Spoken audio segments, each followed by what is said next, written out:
Welcome to the next free video of the 7640 Active Directory course. This video looks at domain functional levels.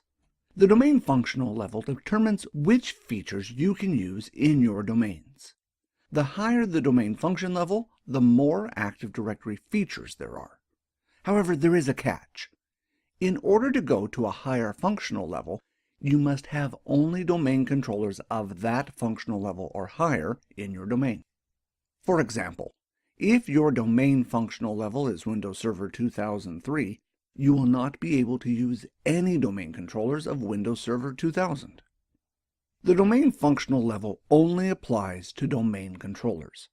Regardless of the domain functional level, you can have any client or server operating system join your domain. For example, you could have a Windows 2000 computer join the domain even if you are running the currently highest functional level of Windows Server 2008 R2. You could also join other operating systems like Mac or Linux to the domain. The functional level only applies to the domain controllers. The first domain functional level that I want to look at is Windows 2000 Native. Windows 2000 Native is the lowest domain functional level that Windows Server 2008 R2 supports. In order to raise your domain functional level to Windows Server 2000 Native, you must remove all domain controllers from your network that are running Windows NT 4. Since Windows Server 2000 Native is the lowest domain functional level that Windows Server 2008 R2 supports, this is why you cannot have Windows NT 4 domain controllers on your network. If you select Windows 2000 Native, you basically get Active Directory. There are no special features at this domain functional level that are worth mentioning. The next domain functional level is Windows Server 2003. When your domain is at this domain functional level, all the domain controllers in your domain must be Windows Server 2003 or above. If you attempt to add a lower level domain controller, such as Windows Server 2000 later on, the operation will fail. With the Windows Server 2003 domain functional level, you do get some new features. The first feature is the ability to rename a domain controller. Previously, you would have had to remove Active Directory from the domain controller, rename the domain controller, and then promote the server back to a domain controller. With the Windows Server 2003 domain functional level, you do not have to demote the domain controller to a server in order to rename it. The second feature adds new attributes to Account Directory. One new attribute is Last Login Timestamp. This is a useful feature that allows you to determine when a user last logged on to the domain. Using this feature, you can run a query on your domain, helping you to find any users that have not logged in for a long time. With this information, you can use it to clean out some inactive users. Every object in Active Directory has attributes. To demonstrate how these work, I will quickly open ADSI Edit from Administrative Tools. This tool allows you to view and edit attributes in Active Directory. If I open the Users folder and open the properties of the administrator account, this will show all the attributes that are assigned to the administrator account. If I go down to Last Logon Timestamp, I can see the date and time the administrator last logged in. This is only one of the attributes each user has. You can see how Active Directory can be expanded to include new attributes. Windows Server 2003 domain functional level also includes support for an additional attribute called user password. This is added to an object called iNetOrgPerson. The iNetOrgPerson object is a storage object for a user from a non-Active Directory system. If you use another directory service, you may want to migrate to Active Directory or use both systems together. The problem with using another directory service is the user password and other attributes. This domain functional level adds support to store a password from a third-party directory service inside the iNetOrgPerson object. This essentially means that you can import a user and their data from another directory service into Active Directory via the inet.org person object. Since this now contains a user password attribute, Active Directory can use the password in the inet.org person object to log the user onto the domain. Previously, the user would have needed to have their password reset, or they would have needed to use two passwords, one for Active Directory and one for the other system. With the new user password attribute, linking other directory systems with Active Directory is a lot easier. The next feature that this domain level offers is constrained delegation. To understand what this does, you first need to understand what delegation is. Consider this example where delegation would come into play. An administrator wants to install an application on a user's computer.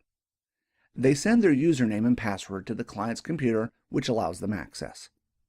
The administrator then sends a command to the client's computer telling the client to connect to a file server to get the installed files. In order for the client's computer to do this, it needs a username and password to access the file server. In order to protect the install files, you would want to make them available only to an administrator. This is where the problem comes in. In order for the client's computer to access the file share, it needs to pass on the administrator's credentials to the file server. When this occurs, it is called delegation. The problem with delegation is that potentially a virus on the client's computer could get the administrator's username and password and use it to access any computer on the network and then leapfrog to other computers. This is why delegation in this form is disabled by default. With the Windows Server 2003 domain functional level, you can enable delegation but restrict to which services it has access. This provides a safer way to use delegation than previously. To illustrate delegation, I will open Active Directory Users and Computers from the Start menu. I will navigate to the computer's OU and select the properties for one of the computer accounts. From inside Properties, select the Delegation tab. I can see the current delegation is set to off, which is the default. The next option is to trust delegation, but only when using Kerberos. Kerberos is a great security protocol, but a problem could occur if the administrator's computer was to become compromised and this computer was trusted for delegation. This computer could then be used as a stepping stone to access any computer on the network. The next option is added by the Windows Server 2003 domain functional level. This allows you to trust the computer for delegation, but to specify which services are allowed. If a hacker were to take advantage of delegation, they would be limited to the services listed, and thus the possible damage they could do is reduced. By default, Kerberos will be used, but if you need to, you can change the option to accept any valid protocol. If I now select Add, I can select the users or computers that I want this computer account to be trusted to use. If I only wanted the computer account to be trusted to read install media stored on DC1, I could select CIFS, which is the protocol used by Windows file sharing. What this means is that an administrator could send their username and password to this computer, telling it to install an application. The application install files are located on DC1. In order to access these files, DC1 will need a username and password. Since the workstation is trusted for delegation for file sharing only, and only to DC1, it can pass the administrator's username and password to DC1 to access the files. For ultimate security, you could make the file share on DC1 read-only. Thus, the only damage a hacker could do would be to read your software install media. You can see how having granular control over delegation is a lot more secure at this domain functional level. Previously, you would have had to have given the keys to the kingdom, so to speak, in order to use delegation. The next feature added is selected authentication. This feature allows you to specify the users and groups from a trusted forest who are allowed to access resources. This allows you to put more control on access when you work with multiple forests. The last feature that Windows Server 2003 Domain Functional Level adds is support to store Authorization Manager policies. Authorization Manager is a flexible framework for integrating access controls into applications. With this domain functional level, you can now store Authorization Manager policies in the Active Directory database. The next domain functional level is Windows Server 2008. You may be wondering why there is no Windows Server 2003 R2 domain functional level. The reason for this is that the installation disks for Windows Server 2003 and Windows Server 2003 R2 are identical. What is different is that when you start Windows Server 2003 R2 for the first time, you will be asked to insert Windows Server 2003 R2 Disk 2. This will allow you to add additional R2 features to Windows Server 2003 R2. If you wanted to, you could cancel the wizard and not install any additional features. The difference between 2003 and R2 is basically some additional add-on software. This is why there is no Windows Server 2003 R2 domain functional level, because there is no significant difference to the way the operating system works or to Active Directory. In order to raise your functional level to Windows Server 2008, all your domain controllers in that domain must be Windows Server 2008 or above. Windows Server 2008 domain functional level includes support for the use of DFS for replication of the sysvol share. This share contains all the group policy and login scripts for the domain. DFS is a much more efficient system of replication, so using it should save you some bandwidth. Windows Server 2008 domain functional level also supports Advanced Encryption Security, or AES, for Kerberos. The security currently used for Kerberos is quite good. However, if you want even better security, you can use AES. This comes in both 128 and 256 bits. Also added with the Windows Server 2008 domain functional level is support for last login details. With the domain functional level 2003, you have support for last logon timestamp. With Windows Server 2008, this adds support for the number of incorrect logins from that user. The next feature is fine-grained passwords. This allows you to configure different password lengths and complexity requirements for different users.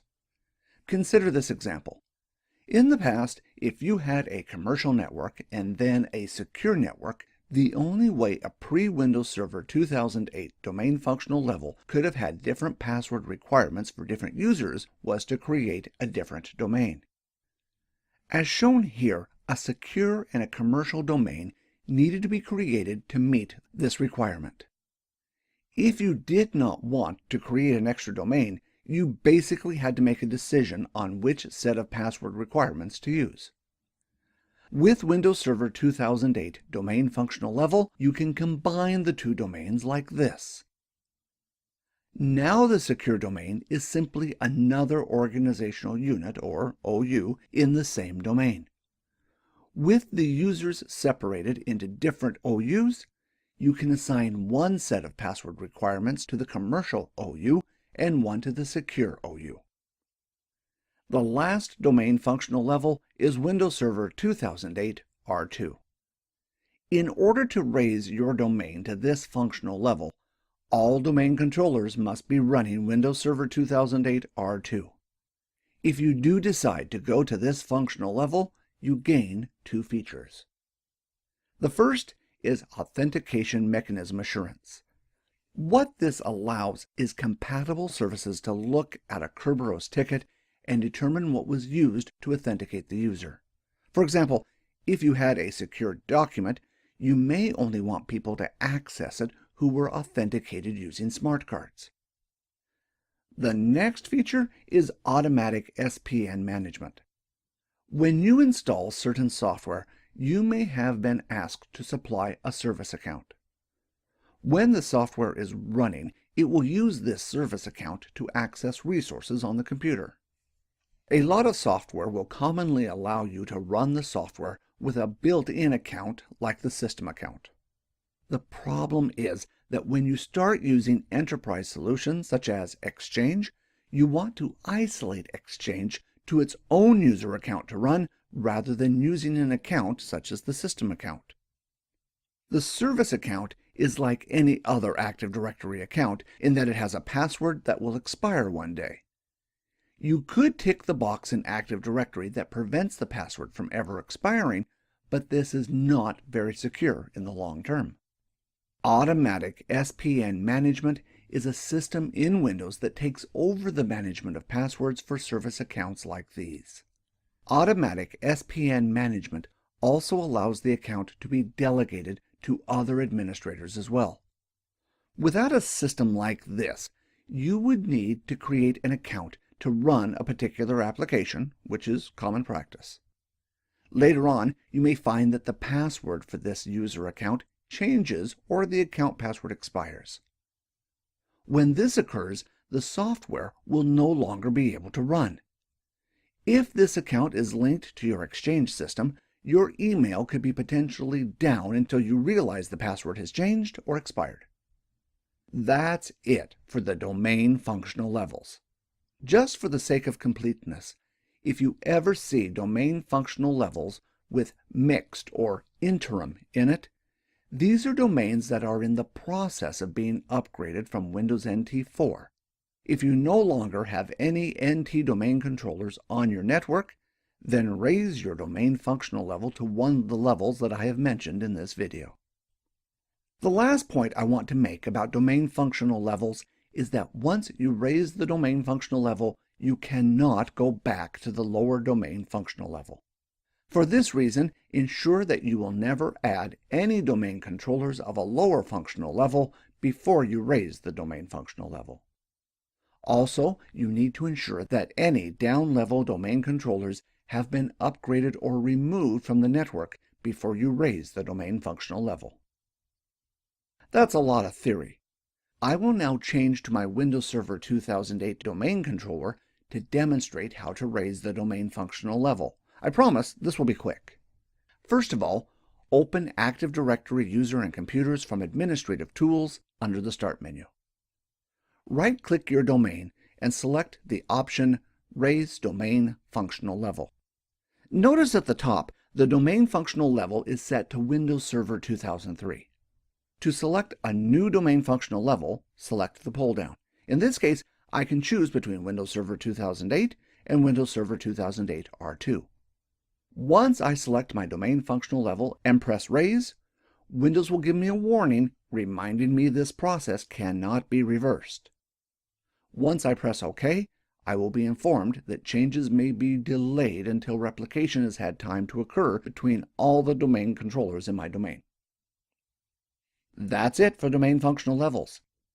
In the next video, as you may have already guessed, I will be covering forest functional levels.